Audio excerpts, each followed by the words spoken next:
So I just got done watching The Walking Dead season 11 premiere part 2 for Acheron. Uh, just overall, my first for I got notes on my phone I'm going to go over. But overall, for my spoiler-free portion of it, I will say it was on par with the premiere. I think there were some slower parts in there, but I think those slower parts were made up with some good action sequences. So I would say it was just even, if not maybe just a little bit better than the premiere. But there was some good dialogue in the part one for the premiere. And parts you had, like I said, a little bit more action in there. So it just kind of depends on what you're more of a fan of. Better dialogue. Not that anything was wrong with the dialogue tonight, but just more dialogue heavy good stuff versus more action oriented good stuff. So we got a lot of notes to go over, so let's go ahead and look at that. So we start off the episode with the whole Maggie. It looks like she's going to get the dumpster treatment like Glenn got, where Glenn goes to hide under the dumpster to get away from the walkers. And then we had this with Rick as well in season 1 under the tank. And who else? And then Morgan in Fear had a thing where he was hid under a bed or something on a submarine, which was just so stupid. That was one of the worst things I've seen in Fear, honestly. But anyway, we're not talking about that. So we get that with Maggie here, where she's going to go under the subway cart, which we all kind of predicted. And I was worried with this. I'll go ahead and say I was worried that they were going to have her not come back until the very end of the episode or multiple episodes later, like how we like to do within Walking Dead whenever characters go missing or whenever we think characters have died. But luckily they bring her back like in the middle, pretty much in the middle of the episode, or maybe even a little bit less. We can see her face. I was glad that they broke up the same old with that, even though we still did the whole she hid underneath something to get away from the walkers. And then when people thought that Maggie was gone, like when Negan goes to explain, like there's a little awkward silence and they're like, where's Maggie? And Negan's kind of waiting for it to come. You can tell. Nobody really seems to like bothered as much as I would expect from like Maggie not coming. I guess they were kind of in a state of where we have to go on or we're not going to make it. We can't really, especially after being in the apocalypse for years and years, you kind of get used to losing people and moving on. But Maggie's pretty big, Alden was the only one who really seemed too upset about her being gone, and everybody else was just kind of brooded over it, and nobody really grilled Negan too hard about it. But I get it, but at the same time I was kind of expecting a little bit more. But no, it was just fine. And then we get a lot of scenes in this episode were kind of just with Daryl. I feel like we've had so many scenes with just Daryl just investigating stuff over the course of the show, which I was just kind of a little bit bored through Daryl's stuff that he had off by himself. He's chasing the dog. Daryl's just so confident with his plot armor that he can risk his life to go chase this dog. But I guess it is within character because Daryl doesn't leave anybody behind, as he says, I think at some point. But we do get the paintings where he's looking at the paintings, or at least it gave his little exploration some meaning, or something a little bit extra, where on the paintings, you even hear Angela King talking about this in the little behind the scenes thing they do after the show, which I haven't seen. Speaking of, they do the behind the scenes thing after the show now with the 10-minute sequence, but we still have Talking Dead, I'm pretty sure, but I don't hear anything about it because of COVID, I guess. I don't know. But anyway, I don't know what happened with Talking Dead. But the paintings, from what you can guess with the symbolism, I think is trying to illustrate what the Commonwealth is going to touch on even more, which is how like wealth and power and things like that mattered in the old world, but in the new world, they don't mean anything anymore. But then the Commonwealth is kind of trying to bring that back, where money and education and things like that matter, is basically what all the paintings and stuff is foreshadowing with that. And then we get to go to see the people who are held at the Commonwealth little encampment thing. And Eugene is freaking out, which is, I think it was pretty nice.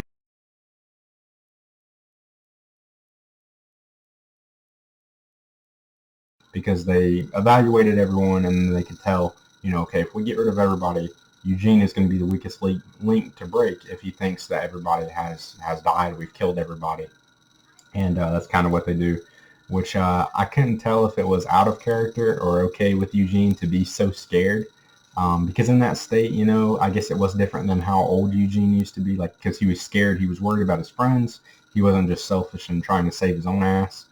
Um, but at the same time, it did feel like, I thought Eugene had came a little bit further than to be so, scared. But at the same time, it is a nice change of pace because we get so many tough characters, in the show, in the course of the show. So it is nice to see that we still have some characters that are still scared because, in real life, there would still be people who were just are scared. They're just scared in this situation, which Eugene was.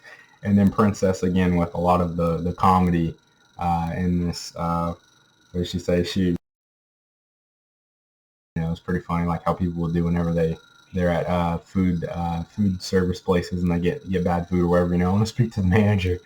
It's pretty funny.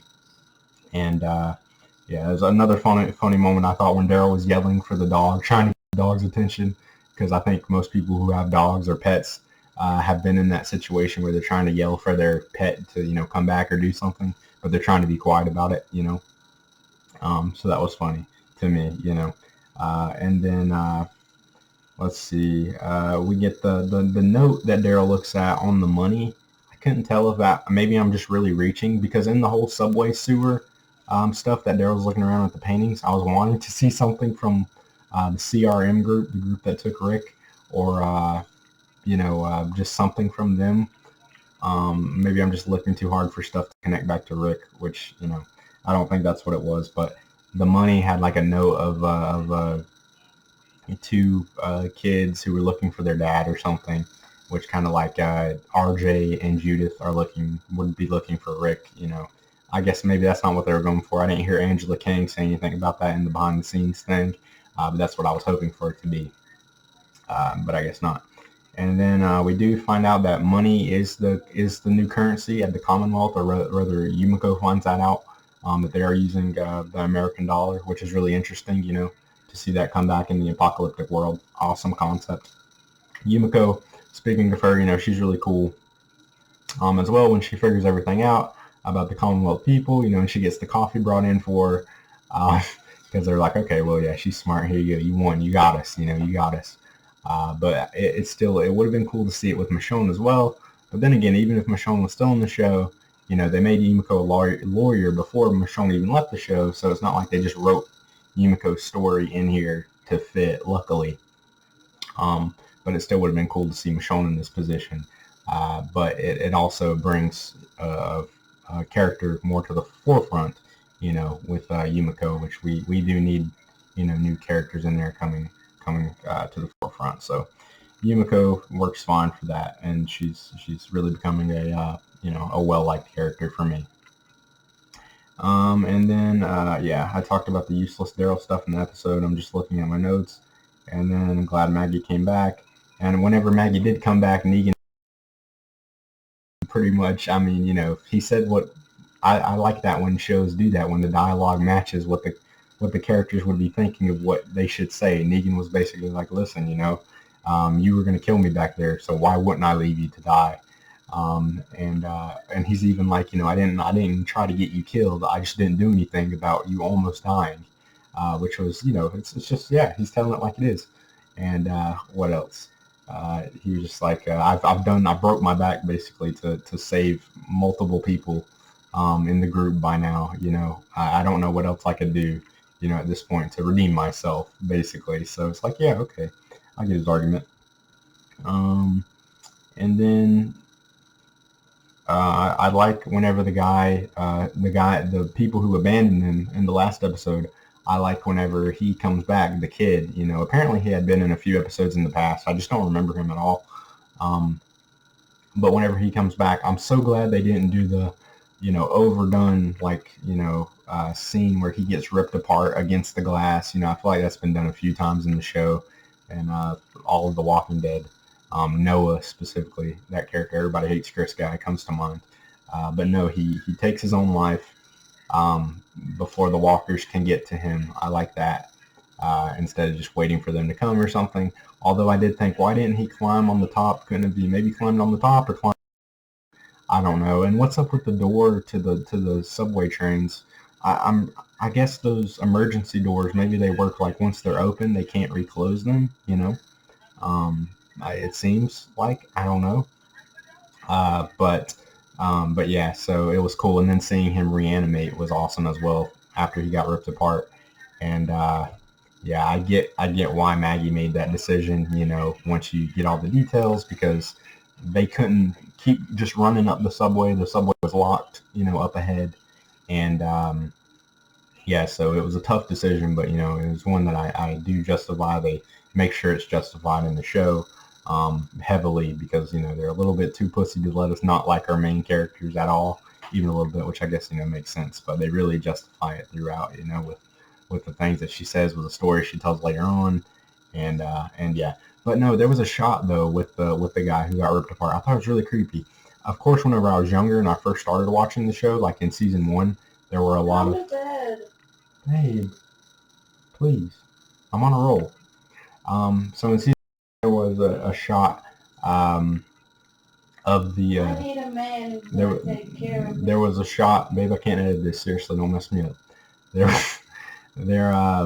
was a shot in season 1, or no, there was a shot in this that made me feel the creepy vibes that I felt back in season 1 with the zombies. Of course, when I first started watching the show back in season 1, I was younger, so the zombies were more likely to scare me than they did, season 1, especially in 2, because I was younger. But the shot of the guy looking through the window, the guy who got ripped apart, was really creepy. Actually, his eyes were kind of like glowing and popping. I was like, ooh, that's creepy. Let's see. So Maggie's whole worst ways to die thing, when she goes into her whole story of some of the stuff that she did while she was away for all those years. I thought whenever she said that, she was going to be like, yeah, there's worse ways to die, and then look at Negan and be like, yeah, like what you did to Glenn or something like that, because Glenn got killed brutally, of course. But no, she goes into a whole story about these girls who got, I guess they were used for rape. They were cut. Their arms were cut off and their legs, and they were just their eyes, and used for just sex objects, I guess, because she said they were pregnant and it seemed like they were trying to keep Maggie alive to rape her. I don't know, but it reminded me, there's like a cowboy movie that I watched where they did the same thing, and it just felt very out of place. I think this whole thing. I mean, give Lauren Cohan dialogue for her to just do, and she acted it really well, and it's hard to go on and talk and like that for, but just it was kind of strange. But I think, again, it was more seen to relate her to Negan, like they both have seen terrible things and have a darker view of how to do what you got to do to survive. So she gets why Negan kind of has done the things that he's done to survive, and it kind of, again, further justifies how what she just did was very lighthearted in comparison to the things that she's seen. So it's, again, just kind of, listen, Maggie's not a bad character, okay? We're just, they're just, she's definitely a character on the show who's been through like some of the most traumatic stuff, and then made it through on the other side. So they just kind of further justify why Maggie did that. And then you see Maggie give Negan the gun because the zombies start to break through, and so yeah, she kind of put some trust in him, and they kind of I guess let go of what happened, which, I don't know, it was kind of loose, but to me, just the way they kind of just let that go. But at the same time, I think Maggie truly in her heart knows that Negan is not the bad guy that he was, but she still just can't let go of what he did to Glenn, obviously. But yeah, so they're good for now with all of that. So we have an absolutely awesome scene in here. I'm surprised. It was easily one of my favorite scenes in The Walking Dead in a long time. I'm not some big Daryl fanboy or whatever, or fangirl like everybody else, but this was pretty badass, right? So you get a scene where Daryl has his pulls out a gun, which is so cool when you see characters do things that they don't usually do. Usually to sleep, it looks like. There we go. But Daryl brings out the pistol because usually he's always using the crossbow or the knife or maybe even an assault rifle here and there. But you never see him use a pistol. So whenever he used it, it just looks so cool, especially the way they filmed it whenever they pulled back and you see him go through the subway cart, and they even have a cool music score playing over the scene, and he just pops like 15 zombies, boom, boom, boom, like that all at once, or 10, I think, was what it came out to be. I rewinded it and watched it again because that's cool. So yeah, that's why I said, back in the time skip with Daryl, they should have changed him up a little bit, like changed his clothes, his hair, a little bit more, something other than just give him the dog. Because whenever you change characters after seeing them one way for so long, it really is impactful. Like it was now. He was just using a gun. Bom, bom. You see characters do it all the time, but the way they filmed it, they knew it was going to be something badass and something special, and it was. That was awesome. And he meets up with Negan. They meet up together on the other side, which was cool. And then, let's see, the grenade kill. I thought this was a little dumb. I know it was meant to be badass and everything. Daryl shoves the grenade in the zombie's mouth and pushes him back, you know. Yeah, but it's super risky when you think about it, dude. You're putting your hand in the walker's mouth. It could have bit you, got some skin or something. It was like, okay, whatever. But I would have had more respect for it, if he had to kick the zombie back and then just threw the grenade in there, because it kind of took me out of it where it was like, that's okay, we're just trying to be cool with it, but whatever. And then Mercer and Eugene's conversation was absolutely hilarious, where Eugene goes and confesses. I was almost expecting him to be, kind of like faking it the whole time and kind of just come out of it and be like, no, I'm not telling you anything, or Mercer to break out laughing during this scene or something. But Eugene pretty much vomits up and confesses everything, how he's been a virgin his whole life, and he wanted to do this to meet Stephanie, and that was basically his whole plan, to lose his virginity or something. And he's watched, sex, but he's never actually done it. Takes you back to like, what was it, Rosita and Abraham in the earlier seasons. But yeah, that was funny. And he even was like, well, thanks for not laughing at me. Whenever they break him off and isolate him, so they can hopefully get him to talk. That was hilarious. And then they had another funny scene with Mercer. This guy apparently is going to be like a fan favorite. A lot of people have said the actor in real life apparently is pretty funny too.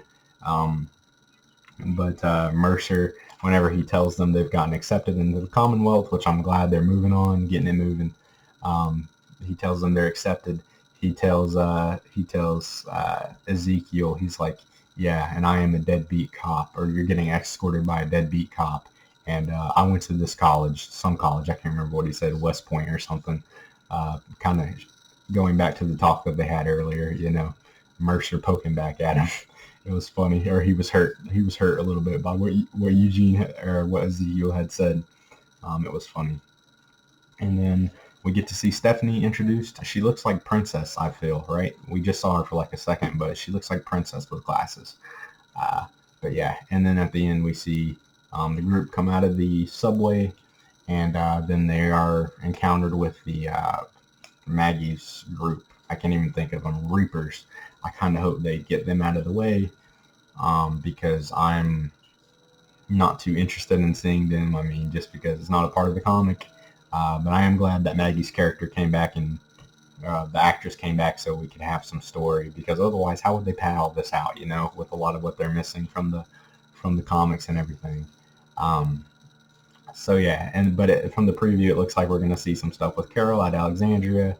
Nothing really too interesting. I don't know. There's just not a lot that I'm interested to see, except for the stuff at the Commonwealth, right? Because I'm a comic book fan, and primarily, and that's where the comic story would be really taking place at this time, But there has been a lot of good, interesting stuff with Maggie and Negan and their tension, and Daryl, super awesome as well. Excited to see what they do with him, or with all of them going forward, all together. So yeah, that was this episode. Like I said, not bad. just a few parts in there, but overall pretty entertaining. And like I said, just from the previews, not super what's the word, hopeful about where we're going. But based off of what we've seen already, I should be. But like I said, I like my comic stuff, and there's just not much of that accuracy to be found going forward, right? Because we don't have many comic characters. But still, Walking Dead going strong. Something about Walking Dead, it still does great. Angela King's done great. It's definitely not at the level that Fear is. Definitely enjoyable. I'm not saying that this is bad. It's just not what I would want it to be. Again. But anyway, that's it for my review for this episode. Definitely be doing a review for the episode 3 next week. And yeah, thank you for watching, and I'll see you in the next video.